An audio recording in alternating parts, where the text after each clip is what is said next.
Start करते हैं अपने आज के लेक्चर से। कल मैंने आप लोगों को अब तक जो भी सारी बातें बताई, कल मैंने आपको दो केस स्टडीज मतलब दो बुक फूको की बताई, और उसमें मैंने आपको बताया कि कैसे वो madness, the birth of clinic और the madness and madness and civilization. Civilization. तो इन सारी बातों में जो मैं आपसे ये बताना चाह रहा था कि how there is a connection according to Foucault, not according to me, is according to Foucault how there is a interrelationship between power and knowledge। कैसे पावर और नॉलेज के बीच में रिलेशनशिप्स हैं। So what is the connection between power knowledge.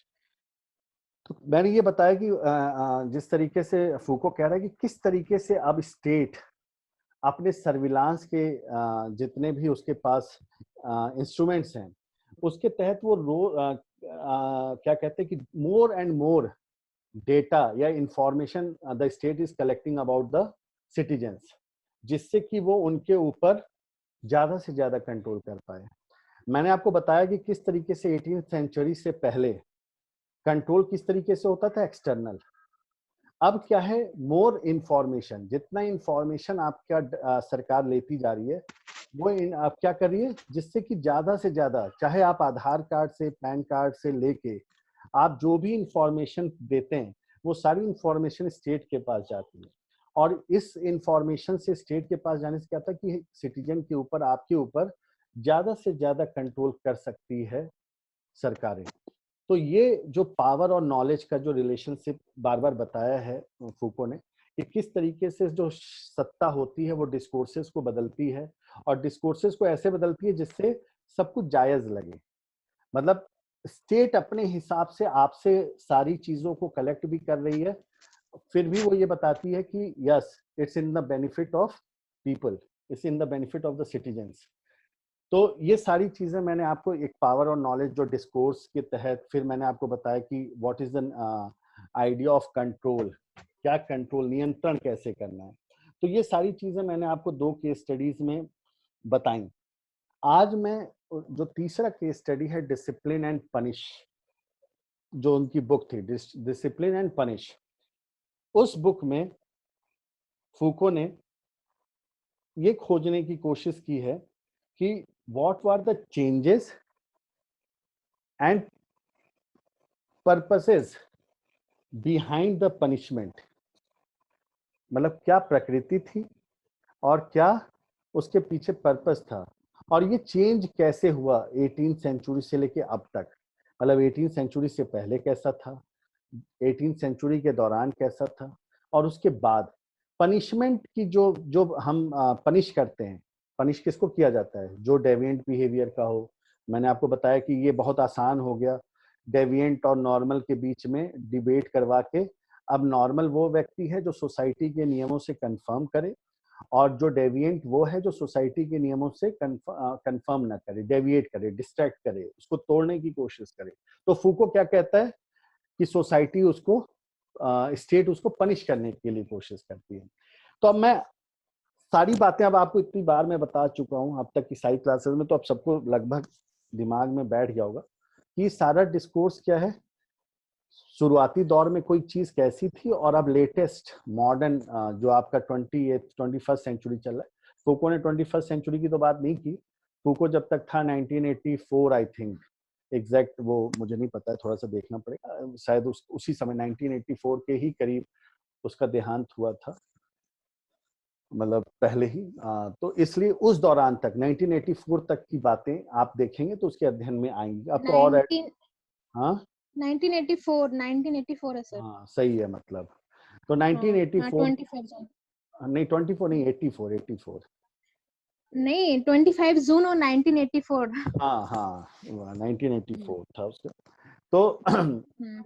Last ये उसका period था। तो आप ये समझिएगा कि जब वो ये सारी बातें कर रहा है अपना लेटेस्ट, तो आपको ये अपनी 21st सेंचुरी नहीं, आपके पैदा होने से पहले की बातें कर रहा था। हो सकता है तब भी आपको, क्योंकि उस समय उसके लिए वो जो लेटेस्ट था वो डेवलपमेंट की बातें कर रहा था।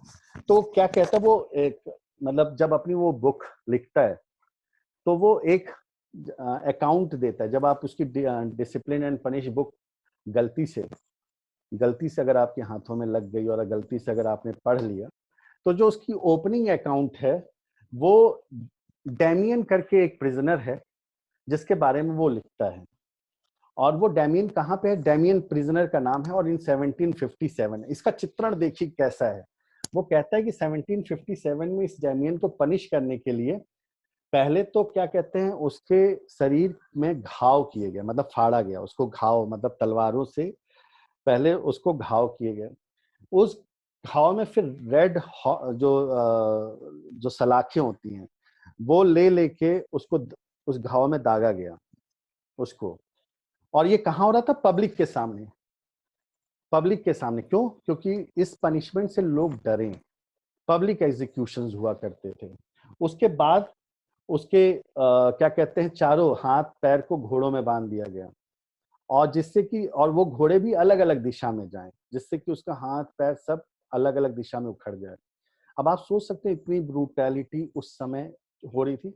उसके बाद भी जब वो नहीं मरा तो लोग कहते हैं कि उसको जिंदा जला के, मतलब जब नहीं भी मरा, अभी भी उसके अंदर जान थी, तो उसको पब्लिक के सामने आग लगा दिया गया उसके शरीर को। तो ये था पनिशमेंट देने का तरीका। 1757 मतलब 17वीं 18वीं शताब्दी में ऐसे पनिशमेंट दिया जाता। तो आपको मैंने अभी तक, जब जो भी क्लास अभी तक ले रहा है उसको ये तो क्लियर होगा कि मैं बार बार कहता कि ये स्टेट पहले इम्पोज करता था, और पब्लिक एग्जीक्यूशन देने से क्या हो सकता था, लोगों में गुस्सा भी बढ़ सकता था, जिससे कि अनरेस्ट हो जाया करता था, भीड़ को संभालना मुश्किल हो जाया करता था। तो इस चीजों को स्टेट ने क्या किया कि इस तरीके से कई और बागी पैदा हो सकते हैं। तो धीरे धीरे स्टेट ने क्या किया, इसको चुपचाप करने लगी। जेलों के अंदर अपने टाइमिंग से, कोर्ट से, सारी चीजें पनिशमेंट की ही तरफ चल रही हैं। पर अब क्या हो गया है, अब उसमें नॉलेज, पहले लॉ जैसा कोई इंडियन पेनल कोड या कोई कॉन्स्टिट्यूशन ये सब नहीं लिखा हुआ था, पर जब ये सारी चीजें आ गई तो अब डिस्कोर्स क्या पब्लिक एग्जीक्यूशन नहीं होगा, सब संविधान के तहत भी होना है, सारे लॉ के नियम, everybody is equal before law, और सब कुछ नियम के तहत होगा। किसी विम्स एंड फैंसीज के नहीं होगा कि राजा का मन ये है तो इसको छोड़ दिया जाए, और राजा का मन नहीं है तो इसको और तरीके से किया जाए। क्योंकि पहले तो राजा या जो नोबल्स हुआ करते थे, जो ताकतवर हुआ करते थे, उनके हिसाब से सजा मिला करती थी। धीरे धीरे धीरे धीरे ये सारी चीजें चुपचाप होने लगी, और सरकारों ने इसको, जो मैंने कहा कि एक रिफॉर्म का भी दौर आ गया। पहले क्या था, पनिशमेंट जरूरी था, अब पनिशमेंट में एक चीज बहुत जरूरी हो गई, उस पनिशमेंट में रिफॉर्म, कि अगर कोई अपराधी है तो उसको सिर्फ पनिशमेंट नहीं दिया जा सकता है, सुधारा भी जा सकता है। मतलब हमेशा इस तरह उसको मार दिया जाए, कैपिटल पनिशमेंट या टॉर्चर किया जाए, उसी से अपराधी सही होगा। अब ये डिबेट बदल गई, कई सारे डिबेट और डिस्कशन डिस्कोर्सेस के बाद ये होने लगा कि अगर हम चाहें तो सुधारा जा सकता है जो आपके वो हैं अपराधी। तो 18th और 19th सेंचुरी के बाद जो मेन फोकस था पनिशमेंट का, वो अब बॉडी नहीं रह गई। ये बहुत इंपॉर्टेंट है, इसको ध्यान से सुनना। 18th और 19th सेंचुरी के बाद अब मेन फोकस अपराध के लिए या पनिशमेंट के लिए बॉडी नहीं रह गई, अब क्या हो गई, सोल, आत्मा। फूको क्या कहते हैं, सोल। अब मतलब मोरल की तरफ आ गया, मतलब पहले आप शरीर पे टॉर्चर करते थे, अब आत्मा पे आपका फोकस हो गया। इस आत्मा का क्या मतलब है कि क्या सही है क्या गलत है, मतलब रिफॉर्म, मतलब पश्चाताप। आप अपराधी को पश्चाताप करने का भी मौका देते हैं। आप कहते हैं कि तुम सुधर सकते हो, तुम्हें लगता है कि तुमने गलती की है तो तुम्हें जेल में डाला जाएगा, और जेल में डालने के बाद काउंसलिंग की जाती है, कई तरीके के प्रोविजंस किए जाते हैं, जिससे कि खुद अपराधी को ये लगे कि हाँ उसने गलत काम किया है, और इसके बाद उसके अंदर सुधार हो सके। अगली बार से जब वो आए, तो पहले तो क्या था, जो जेल में गया उसको मार दिया गया, कोई ना कोई पनिशमेंट, वो वापस नहीं आता था जो भी जेल में चला गया। अब क्या था कि आप जेल में गए तो आपको दूसरा मौका भी दिया जाता है कि अगर आपने अपनी गलतियों को मान लिया और आपके अंदर अगर रिफॉर्म है, पश्चाताप है, गिल्ट है, तो you can come back to the society and you can join the mainstream of the society later on. अगर आपको रिग्रेट है तो ऐसे भी प्रोविजंस दिए गए जो डिबेट्स के किए गए।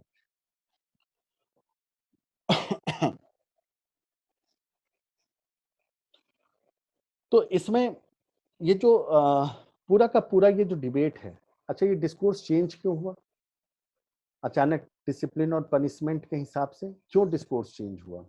क्यों लगता है?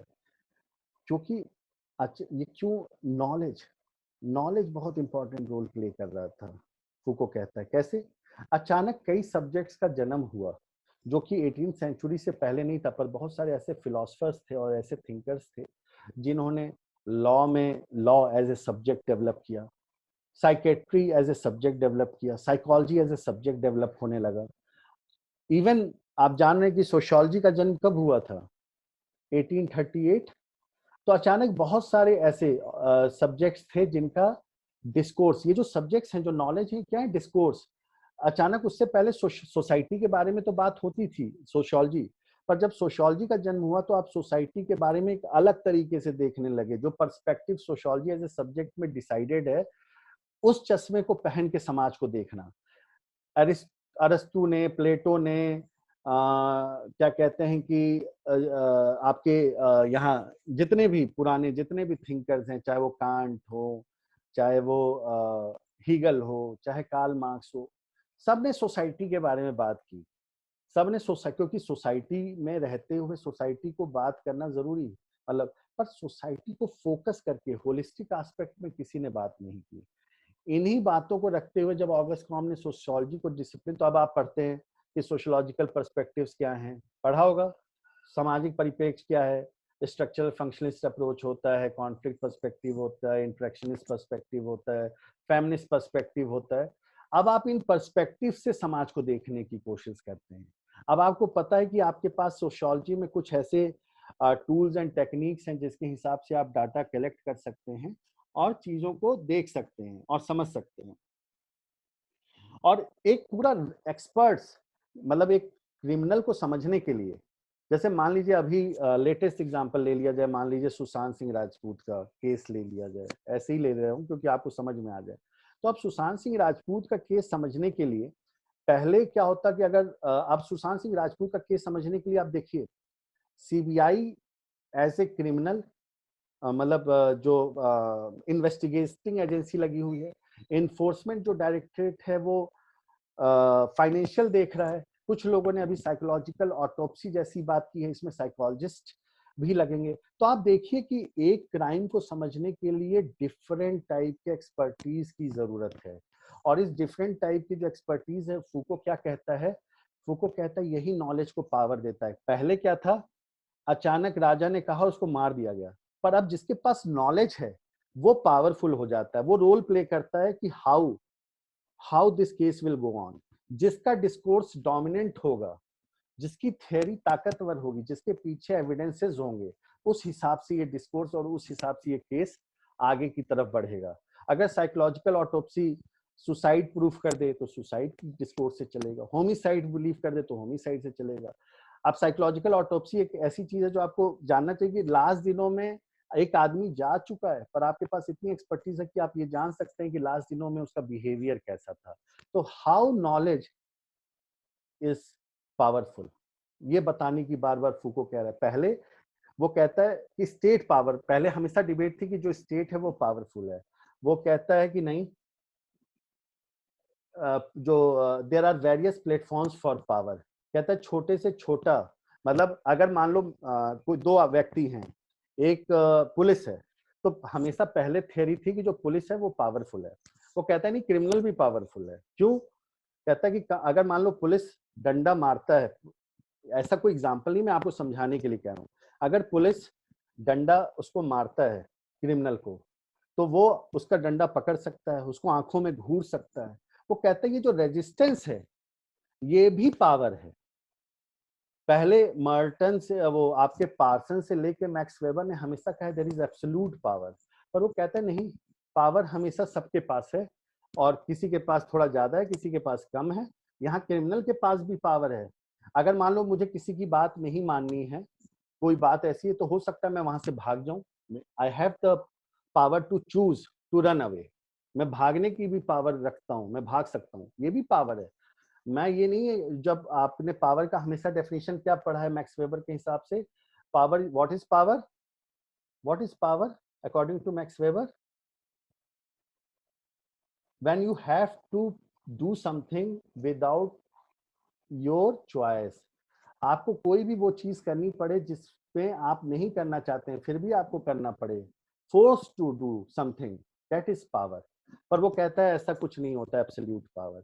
हर कोई रजिस्ट अगर रजिस्ट भी करता है तो इसका मतलब हर व्यक्ति के पास पावर है, किसी के पास ज्यादा है, किसी के पास कम है। तो इस तरीके से तो वो कहता है कि किस तरीके से सोसाइटी इसी डिसिप्लिन और पनिशमेंट की तरफ आगे बढ़ते, वो कहता है कि किस तरीके से गवर्नमेंट ने लोगों के ऊपर नियंत्रण करना। तो कहता है कि जर्मी बेंथम ने एक पैनोप्टिकन, एक ऐसा कहा कि किस तरीके से लोगों के ऊपर नियंत्रण बनाया सकता है।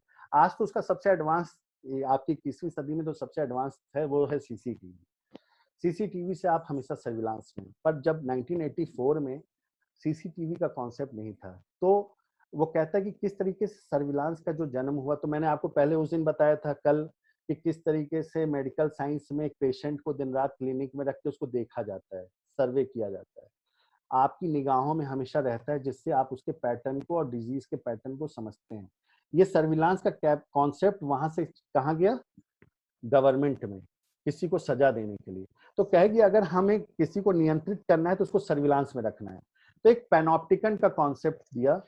पैनोप्टिकन एक ऐसी जेल जो कि अब आपको मेरे पास वो नहीं है कि मतलब उसका डिजाइन मैं आपको दिखा पाऊँ, पर आप अपनी किताबों में पढ़ेंगे तो या आप पैनोप्टिकन, PANOPTICON, पैनोप्टिकन अगर आप विकिपीडिया में भी डालेंगे तो वो जेल वो वैसा इमर्ज हो जाएगी बिल्डिंग जो मैं आपको बताना चाह रहा हूँ। पैनोप्टिकन, PANOPTICON, पैनोप्टिकन। तो कहता वो एक ऐसा जेल हो जिसमें सबसे ऊंचाई पर जो गार्ड रहे, वो गार्ड सारे सेल्स, जो ऐसा डिजाइन हो वो जेल कि सारे जेलों के अंदर, केबिन्स के अंदर वो गार्ड देख सकता है, और पर कोई भी कैदी उस गार्ड को नहीं देख सकता है, मतलब ऊंचाई से। पर वो गार्ड अगर 200 कमरे हैं, 200 केबिन है, तो 200 केबिन के अंदर देख सकता है। ठीक है, ये बहुत अच्छी बात है। ये हुआ एक्सटर्नल। पर क्या होता है, कहते हैं कि अगर अगर गार्ड नहीं भी है, पर कैदी को अपने आप ही लगेगा कि हो सकता है कि गार्ड वहां पर है, वो खुद भी अपने आप में कोई गलत काम करने की कोशिश नहीं करेगा।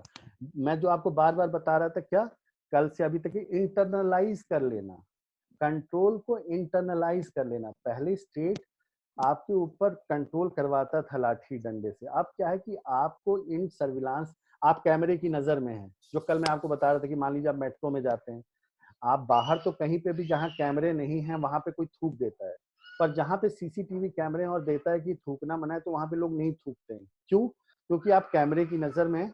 मान लो वो सीसीटीवी कैमरा खराब भी हो, पर लोग नहीं थूकेंगे।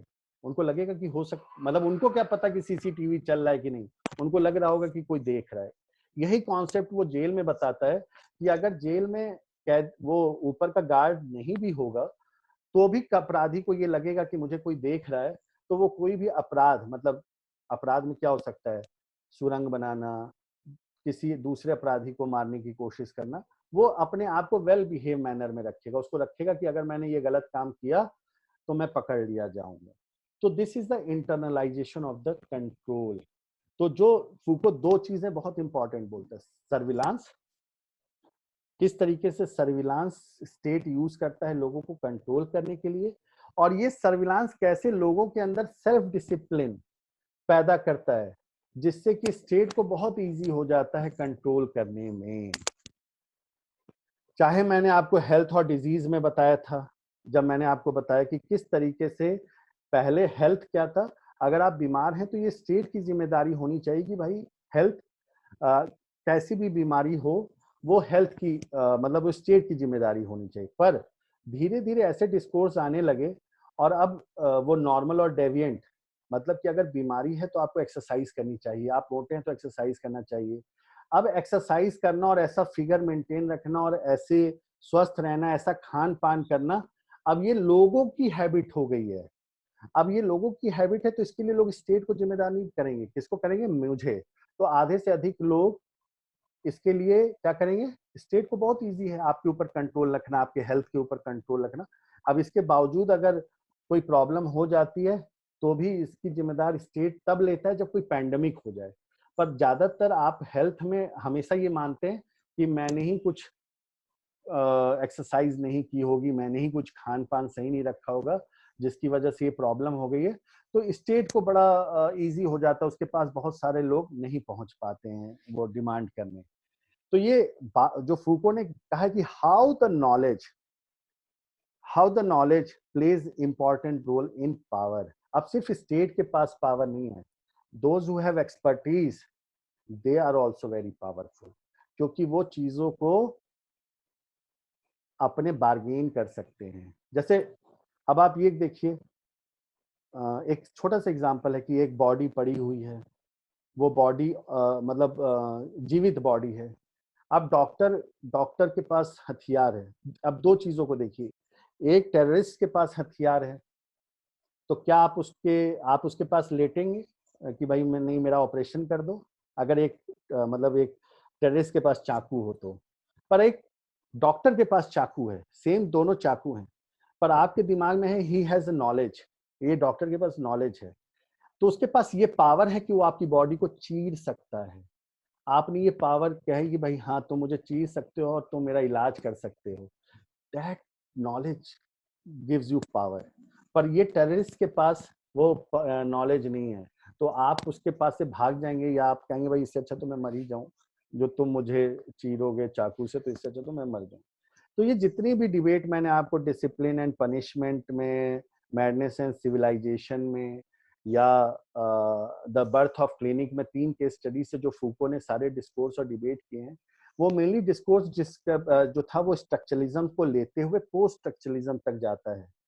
शुरुआती दौर में वो स्ट्रक्चरलिज्म रहे, जब मैंने आपको बताया कि किस तरीके से अगर कोई आदमी, जब मैंने कल बताया कि रेशनल एक्शन, अगर रेशनल एक्शन है मैडनेस में, तो अगर कोई नॉर्मल आदमी है तो रेशनल एक्शन करेगा, और उसका अपोजिट होना चाहिए इरेशनल एक्शन।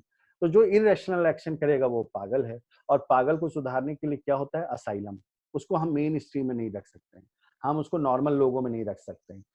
तो इसमें ये सारे डिस्कोर्स, ये सारा पागल और जो, फिर मैं लास्ट कंक्लूडिंग लाइन में आ रहा हूँ, पागल और नॉर्मल को डिसाइड किसने किया? मेडिकल साइंस ने। और मेडिकल साइंस क्या है? नॉलेज है, डिस्कोर्स है।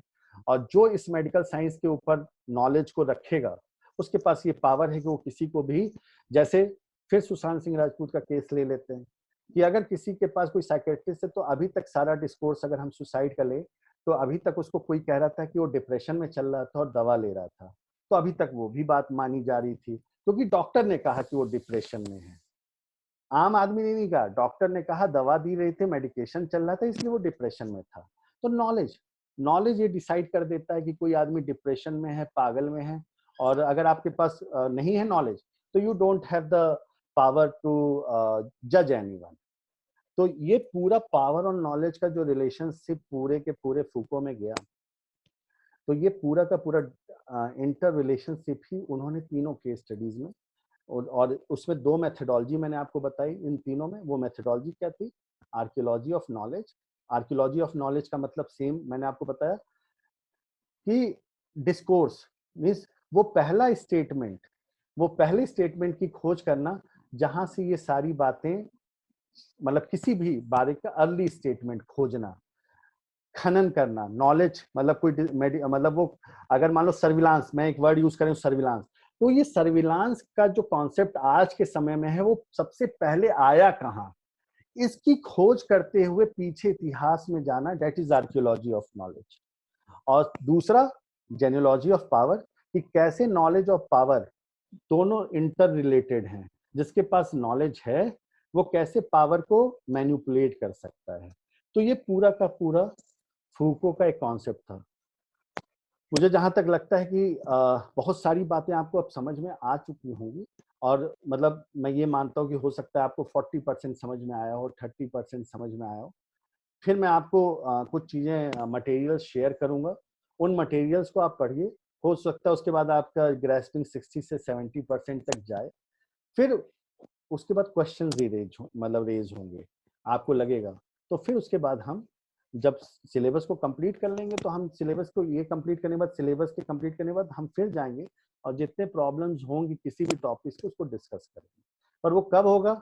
जो मैंने अब पढ़ा दिया, अपनी एक ड्यूटी कर दी, मैं आपको मटेरियल दे दूंगा जो कि आपकी ड्यूटी होनी चाहिए थी, पर ठीक है मैं भी वो ड्यूटी करूंगा।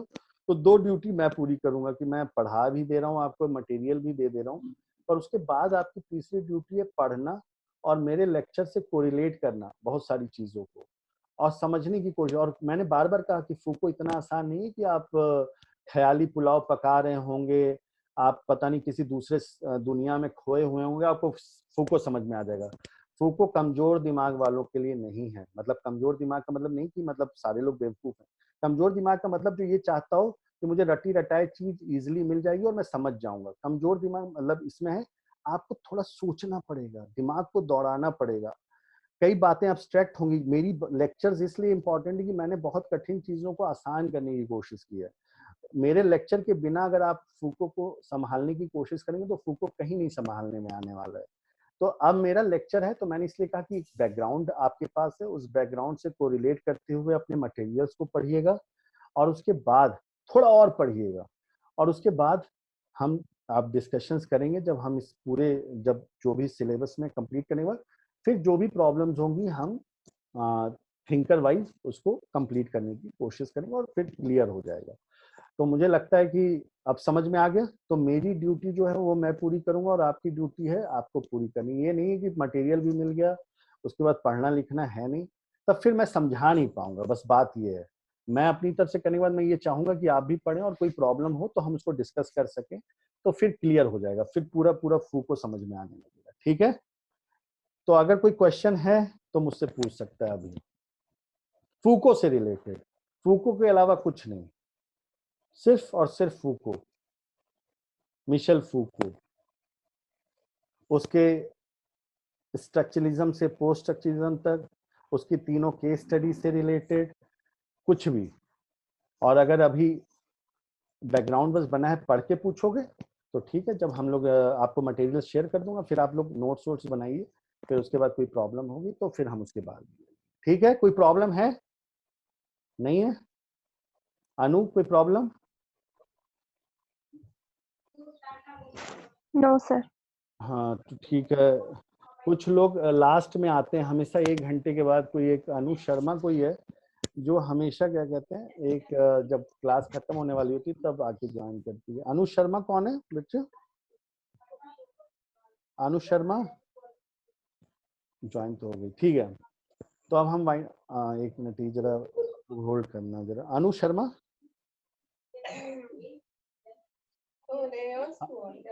अनु शर्मा,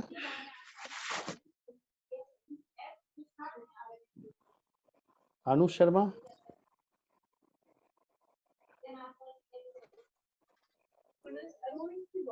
नहीं अब कोई आवाज नहीं दे रहा। ठीक है, ठीक है, तो यहाँ पे हम वाइंड अप करते हैं और अगर आपको फिर जब आपको मैं भेज दूंगा उसके बाद फिर आगे डिस्कशन करेंगे। ठीक है, थैंक्स टू एवरीवन।